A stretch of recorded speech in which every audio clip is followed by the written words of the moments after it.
Hello everyone, welcome to the Outer Rim Cantina. My name's Alan, and today I am here to give you guys a full, complete, in-depth review of Star Wars Jedi Survivor. Now, I've been putting this review off for a couple of weeks now, for a few different reasons. Mainly the first reason being that I wanted to actually complete the whole game. I wanted to get 100% completion on everything on the save file, so I completed the story, I did all the legendary bosses, did all the side quests, and found all the collectibles to get that 100%, and then I also went ahead and 100%ed all of the achievements. Now I am playing on PC, but I think the achievements between PC and console are pretty much identical, so I have officially done literally everything you can do in the game, including buying every single cosmetic item from all of the shops in the entire game, so I have experienced all of the content, so I can give my full thoughts and opinions and views on the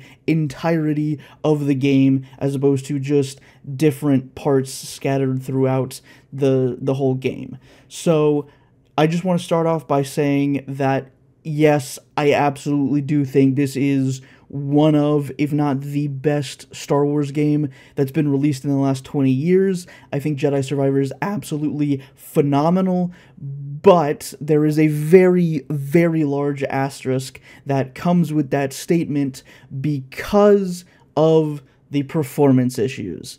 And that is something that, despite the game itself, the actual content being phenomenal, the story is great, the combat is, it keeps the same core as Fallen Order, but also has a few improvements that really, really work well for a sequel game. And, of course, the graphics look fantastic. The game is absolutely beautiful.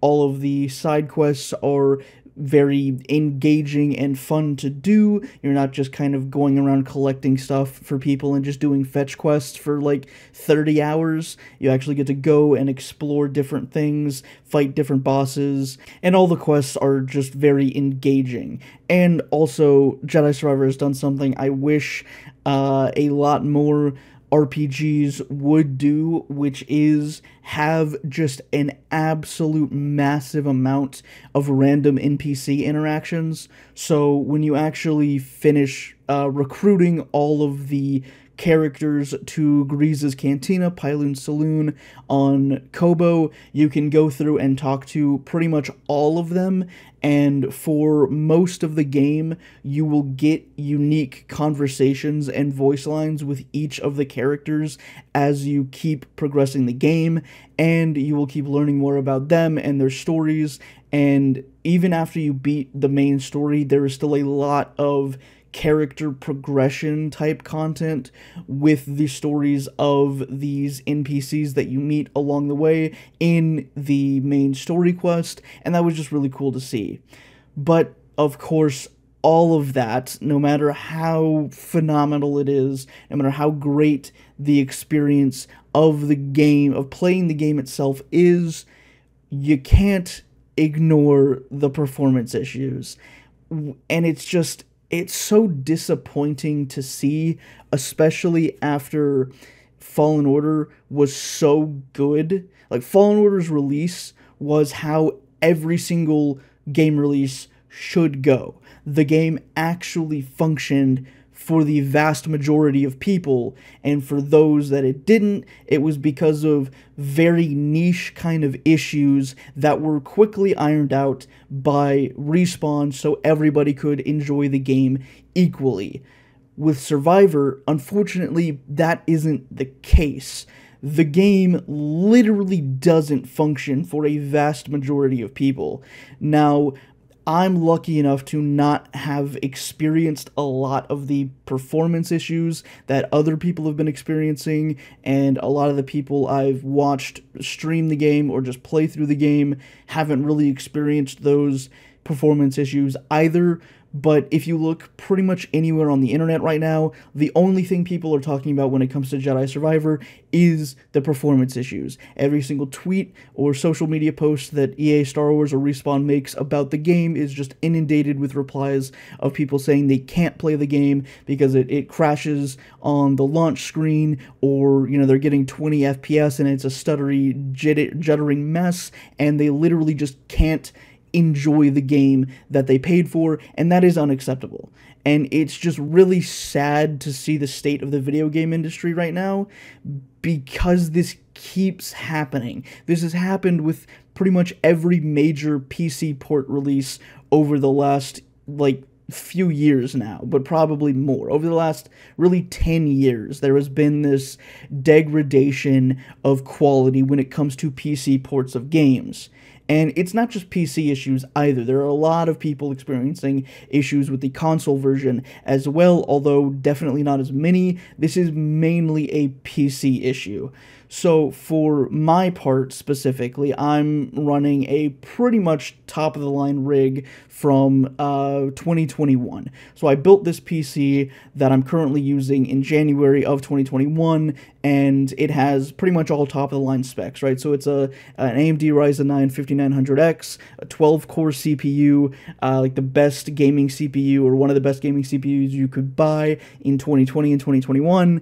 I have an Radeon RX 6800 XT GPU, again, also one of the best gaming GPUs you could buy of that same year, and 32 gigs of DDR4 3600 megahertz RAM, the optimal configuration of RAM for the CPU and GPU that I have, and then also a PCIe Gen 4 SSD. So theoretically, if the game was actually optimized the way it's supposed to be and should be from the very beginning, I would be getting wonderful FPS. I would be getting averaging anywhere from 80 to 90 FPS in most places, and then maybe dropping down closer to 60 in areas like Rambler's Reach, where there's a large concentration of NPCs and shops and just a whole lot of stuff condensed into one small area. That is where I would expect to get somewhere close to 60, but everywhere else should be in the 80s to 90s.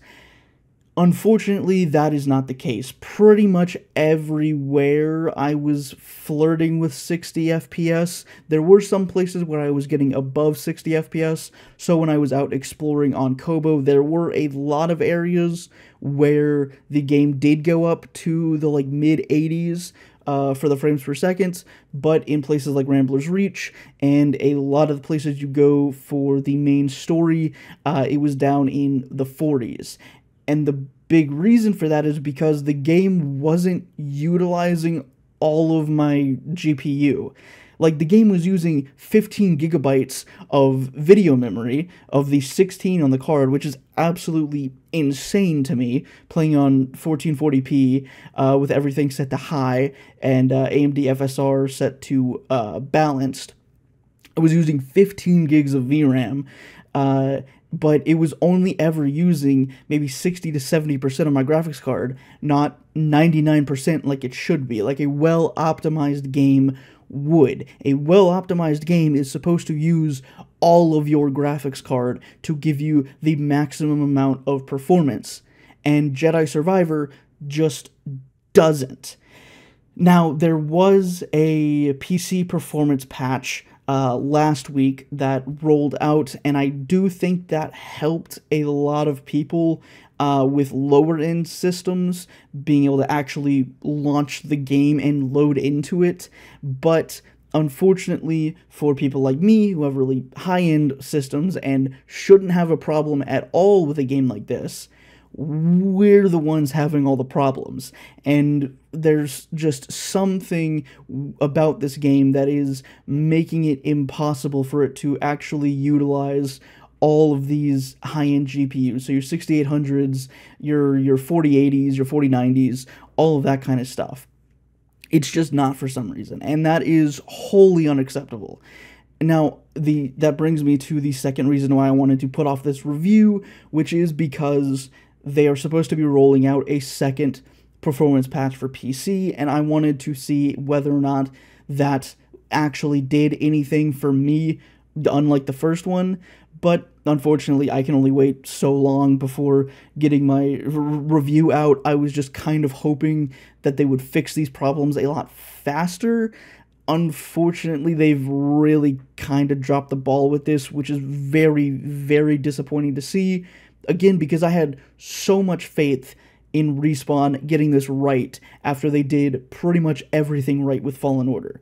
There was so much good faith with them. I mean, obviously, right, as you can see behind me, I have the collector's edition from Limited Run Games of Jedi Survivor with Cal's replica lightsaber, the steelbook, just everything, and a whole bunch of figures from the game as well. Like, I was super, super excited for this game, and I had a lot of faith in Respawn being able to do this right, and they just weren't. Now, there's various reasons for that. There's a whole lot of speculation as to why that's the case, but obviously it's just all speculation, so I'm going to choose to ignore it until we actually know for a fact what happened with the game. That doesn't excuse any of the performance issues, and if they actually get around to fixing the game and making it run properly for everybody, then obviously that's great, but it still doesn't excuse all of the issues leading up to them fixing it, because they just shipped a broken product and then charged $70 to $90 for it. And that's just wholly unacceptable in 2023. So I had to get that out of the way, because that is a very, very big part of this game and influencing my review of this game. So I wanted to get that out of the door first, but now let's move on to everything I enjoyed about this game, which is pretty much everything from start to finish. It was a fantastic ride. So, like I said, I was lucky enough not to really experience any major performance issues besides just low FPS and the occasional stutter, so the game was overall very enjoyable for me. The story is absolutely fantastic. I'm so glad to see them really hammering in on the High Republic content.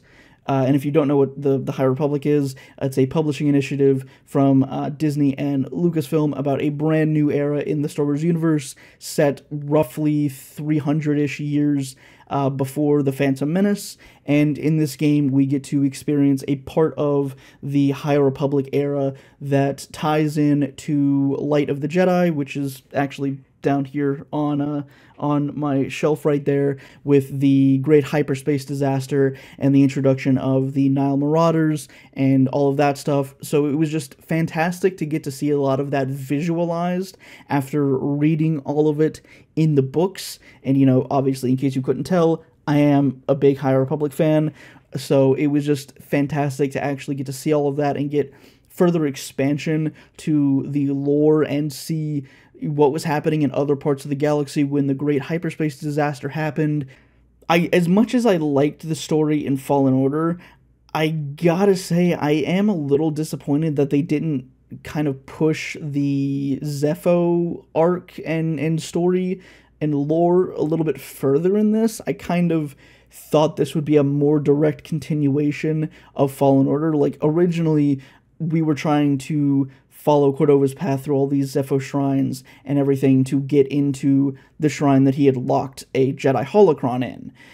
So I thought that in this game we would be focusing more on the Zepho themselves and learning more about them, but it ended up being a story about the High Republic more, which was kind of weird, but it was enjoyable nonetheless. I just wish we'd gotten more Zepho lore in the game, because it also seems to me that the Zepho are tied in some way to the High Republic, which I kind of noticed on my last playthrough of Fallen Order before Survivor came out, where the Zepho tomb on Dathomir has a bunch of petrified Zepho that turn to dust if you touch them, and it's extremely similar to what happens in the High Republic books, where there's this creature called the Leveler, which can basically suck the life out of Force users and petrifies them, turns them into dust, this fine white powder that petrifies their bodies,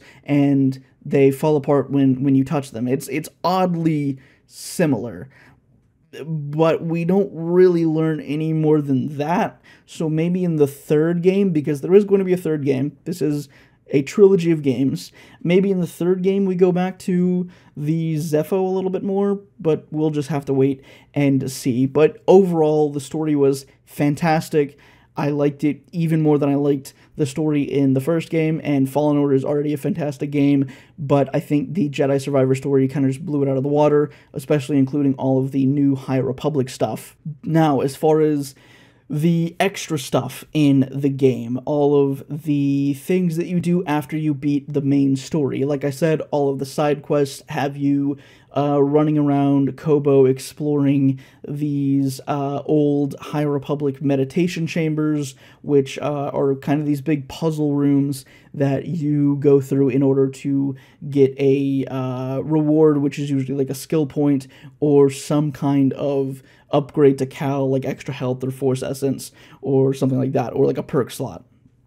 So you get to do all of those. On Jedha, there's also some other puzzle rooms where you get perk slots and extra perks to enhance and change up the gameplay experience a bit. And overall, the exploration is great. Had a fun time with it. Thankfully, you can get BD1 upgrades that will allow you to actually see all of the collectible and secret locations on the map, so you don't have to just be running around aimlessly like a chicken with your head cut off like in the first game. You can actually just go around and find all this stuff as you unlock these map upgrades to make it very much easier to find things than it was in Fallen Order. Which brings me to another fantastic point that this game gets over the first one, which is the implementation of quick travel and just the entirety of the movement and travel mechanics of this game is vastly improved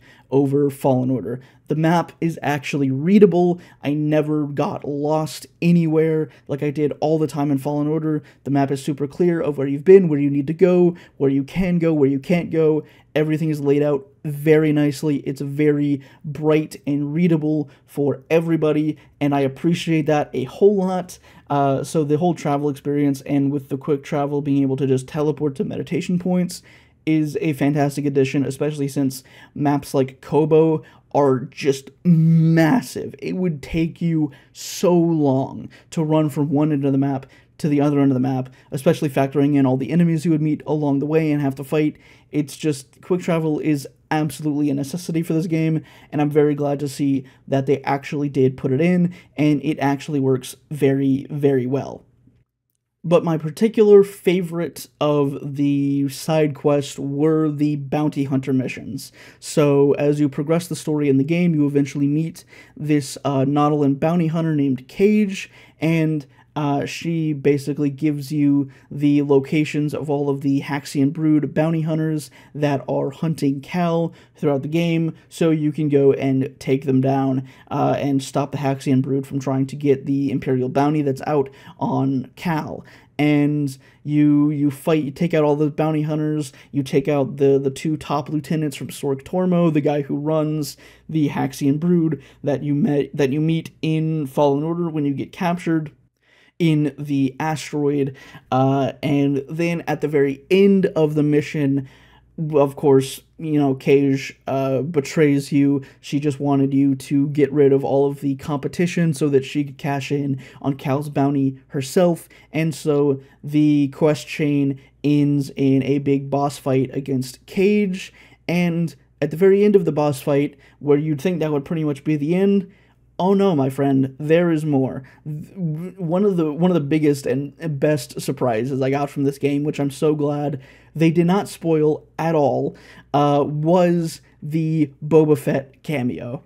So at the end of this quest chain, once you beat Cage, you are kind of deciding whether or not to arrest her or kill her or what to do with her, and then in the middle of you kind of trying to figure that out, Boba Fett shows up out of nowhere, and he just drops in and is like, hey, I'm here to claim the bounty on Cage because the Hutts are looking for her, or something. And so he kind of threatens Cal, tells him to back off and let him do his thing, and Cal's like, yeah, no, I'm not even going to try and fight this dude. I know he'll kill me. So Boba Fett then takes Cage and goes and turns in her bounty. And the best part about the Boba Fett cameo is that it's actually Tamura Morrison voicing Boba Fett, and it is brand new lines that Tim recorded for this game, so they're not just reusing old lines from the movies and shows. It's actually him doing new lines for the game, which I very, very much appreciated. It was so cool seeing Boba Fett show up at the end of that side quest and really just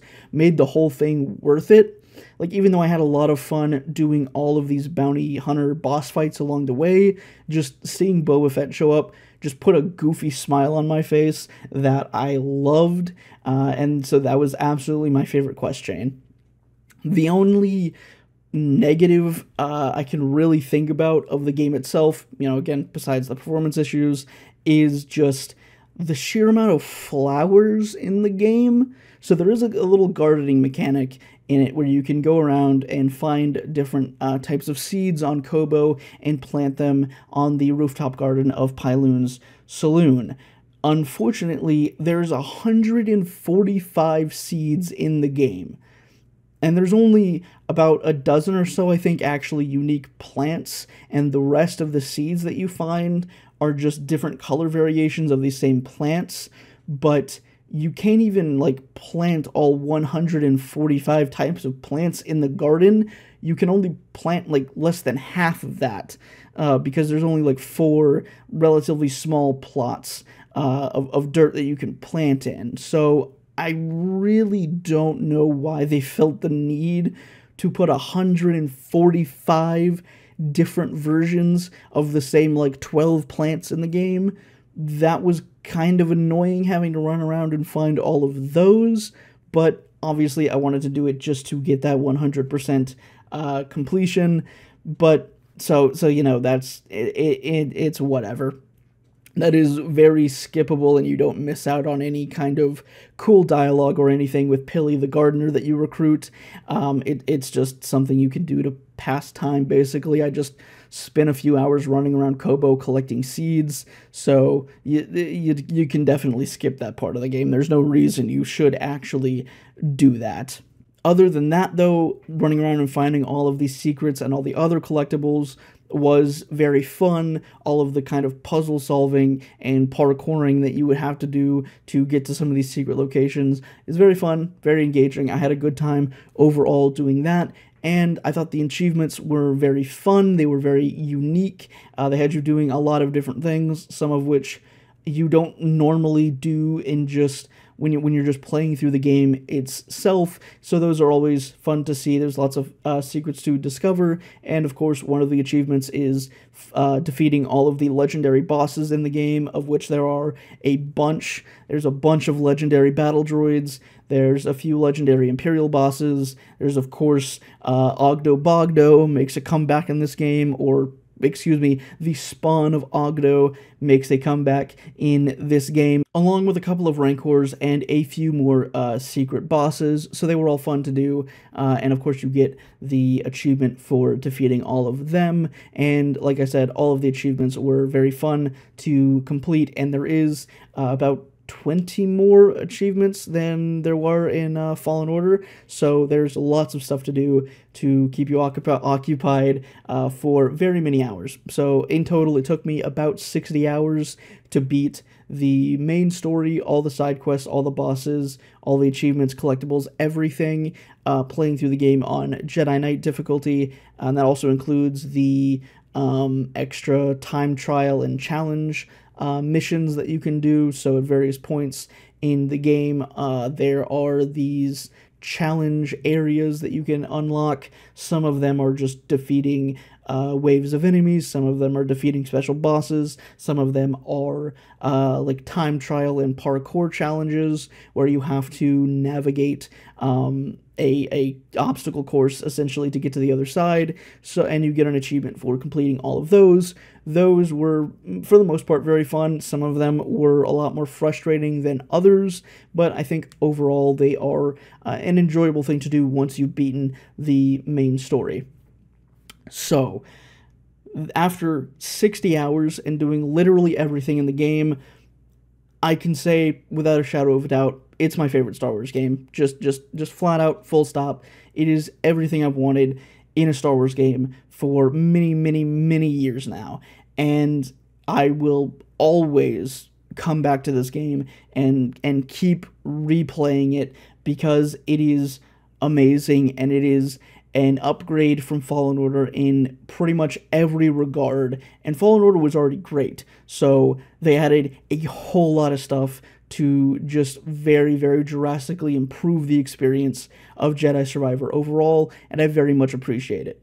So, all of that is to say that the game is very good if and when it works, and the main problem holding this back from being the game of the year is just the performance issues, and that is really, really sad to say. It's sad to see, and like, man, it's just depressing because this game is so good, and it deserves to be getting the positive attention for everything it does right, because it does so many things right.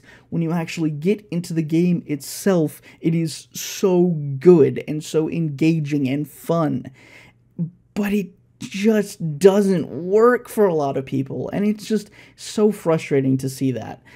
But there you have it. There is my comprehensive review of Star Wars Jedi Survivor after completing the entire game. So, as usual, I would love to know what you think of Jedi Survivor down in the comments below. That's all the time I've got for today. If you enjoyed the video and you want even more daily Outer Rim Cantina content, you can follow me on Twitter at Outer Rim Can and Instagram at Outer Rim Cantina. All my social media is linked down in the description of the video, and if you're looking for another thing to watch, you can check out my unboxing of the collector's edition that I did a couple of weeks ago, right before the game launched, so you can check that out right up there. But that is where I'm going to end things for today, so I hope to see you back here in the Cantina next time for another Star Wars video. Until then, may the Force be with you.